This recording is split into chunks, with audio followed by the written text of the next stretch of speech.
శ్రీకాకుళం జిల్లా మొలియాపుట్టి మండలం బందపల్లి బాలికల గిరిజన ఆశ్రమ పాఠశాలలో హెచ్ఎంగా పనిచేస్తున్న సుజాత వ్యవహారం సోషల్ మీడియాలో వైరల్ అయింది. కుర్చీలో కూర్చొని మొబైల్ ఫోన్లో మాట్లాడుతూ ఉండగా ఇద్దరు విద్యార్థినులు ఆమె కాళ్లు నొక్కుతున్న దృశ్యం సోషల్ మీడియాలో చక్కర్లు కొట్టింది. ఈ దృశ్యాన్ని చూసిన ప్రజలు తీవ్ర ఆగ్రహం వ్యక్తం చేసి ఉన్నతాధికారులు తక్షణ చర్యలు తీసుకోవాలని డిమాండ్ చేశారు.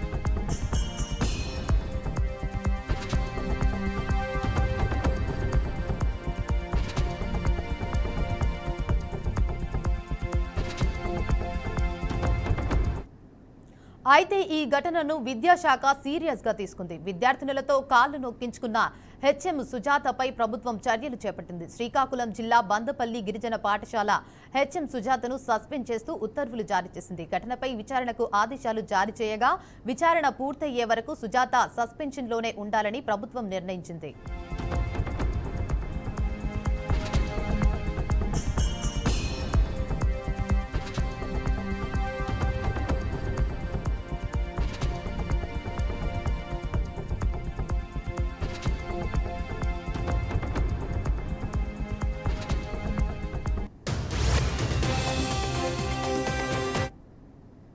మేము అలా అటు సైడ్ లైన్ మీద అటు సైడ్ అలా వెళ్తుంటే టీచర్ అలా అట్లా వచ్చి అక్కడ పడిపోయారు. ఇది స్లిప్పర్స్ ఏమో స్లిప్ అయ్యి పడిపోయారు. అక్కడ దెబ్బ తగిలిందో లేదో చూసాం. ఆ రోజు చూస్తే దెబ్బ తగిలి కాలు కొద్దిగా బెలికిందమ్మా అన్నారు.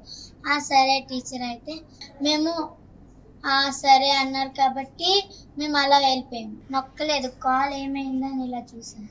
ఇలా నేను పడిపోయాను ఇలా అనుకుని చెప్పారు. అలా బాబు శ్రీకాకుళం డిస్ట్రిక్ట్ ఈ మధ్య జరిగిన ఇష్యూ అనేది మా దృష్టిలోకి వచ్చింది. మా తరఫున మేము విచారణ అనేది జరిపిస్తున్నాము. మా పై అధికారుల దృష్టిలో కూడా దీన్ని పెట్టాము. పై అధికారులు ఎటువంటి చర్యలు తీసుకుంటారో దానికి మేము పూర్తిగా సమ్మతిస్తాము. ఇలా జరగడం అనేది మా దృష్టిలో అయితే లేదు.